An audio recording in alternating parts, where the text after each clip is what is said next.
Hey Nathan, guess what truck just showed up at our doorstep? Are you putting this on camera? Yeah, guess what?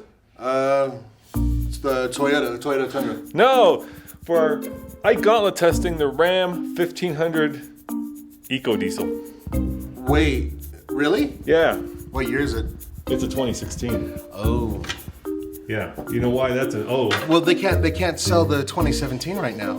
yeah, the EPA hasn't given them a certificate. Yeah, that's a problem. That is a problem. So we have the 16. Yeah, Well, what do you want to do with it? here's a crazy idea. Let's go emissions test it. Okay, yeah. Let's go do it, That's man. not a bad idea. You guys get to go along for the ride. Yeah, come on.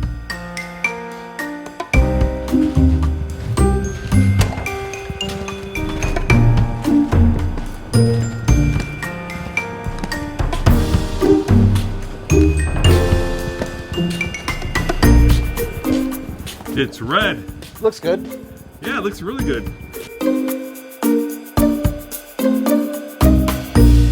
So Nathan, here's the scoop. Emissions testing in Colorado may not actually tell us much. And that's because really there are two different types of emissions that we're talking about. The EPA is not allowing this truck to be sold because it's putting out too much, according to them at least, nitrogen oxide. Okay. In Colorado, we test for particulates, Right. which is something completely different. The issue in a nutshell is that the EPA says that there's added software under the hood that allows a truck to run cleanly when it's being tested, but when it's run in real-world condition, it exceeds the amount of nitrous oxide that it's putting out, at least above the current EPA standards. And thus, FCA, or in this case Ram, is not allowed, at least not yet, to sell this truck. The 2017 version. Yeah, but the EPA has not told people to stop driving the 2016. There are basically two pollutants that are being tested coming out of the exhaust of a diesel, and that would be nitrous oxide and diesel particulates. And basically the particulates are what allow you to roll coal. The problem, of course, is that FCA is claiming that their trucks are compliant with local and the national rules, and that they're working with the government to sort out the issue. Right. But for right now, this truck cannot be sold in America as a 2017 model. That is correct. So I guess what we're doing at the emissions place that we're headed to Yep. is we're just going to show what type of testing they do, at least here in Colorado. And like every state's different, right? Yeah. Or nearly every state. Yeah, every state is different. A lot of states don't actually test diesel trucks whatsoever. Right. But let me explain the situation to you so that you understand the difference between nitrogen oxide and, of course, rolling coal, which is the particulates that come out of the diesel engine. What the state is testing for is what, you know, people like to do, which is roll coal, which is having this big black cloud of diesel dust come out the tailpipe. And they have a standard that it has to have 40% opacity, which basically means at 100%, there would be so much smoke coming out that you couldn't see through it. Yeah. So 40% is like 40% of the light can go through that cloud. And if you can go underneath that, your truck is okay. New trucks are exempt for the first 4 years. After 10 years, you have to have your diesel truck tested every year. Which is what Andre does with this. Which is what Andre does every year. Now, the danger with particulate emissions is that they can cause cancer. If you breathe them in, there's a good chance that there could be carcinogens that are entering your lungs and thus your bloodstream. Just like cigarettes. Yeah, just like cigarettes. So it's harmful to your health. Now, nitrous oxide is also harmful because it converts to ozone, specifically ground-based ozone, which is that kind of brown, yellow cloud you see. And that's also harmful to your health. It's also potentially carcinogenic. Yeah. And it also shortens your life.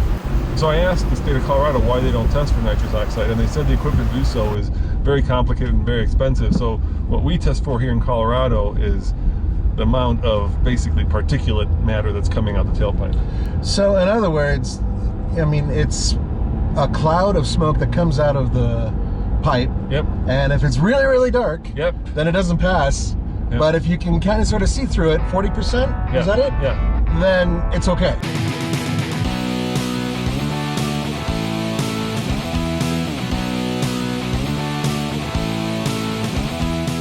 And what percentage of opacity? This vehicle should be at less than 35% opacity. Because it's turbo. Correct. So turbos are different than non-turbos. Correct. What do you expect it'll be? It's brand new, man. It should be zeros across the board. Really? Yeah, it should be.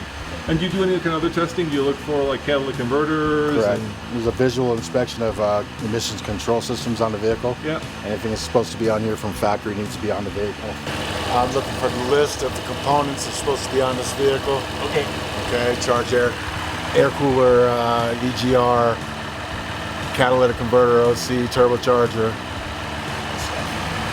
So if you want to roll coal, all that's going to come off. A lot of people just put a chip into it, you know, and then they will and then come in here and turn it to stock. Oh, really? You can't tell. I could tell, but as long as it's on stock when it comes in, it passes.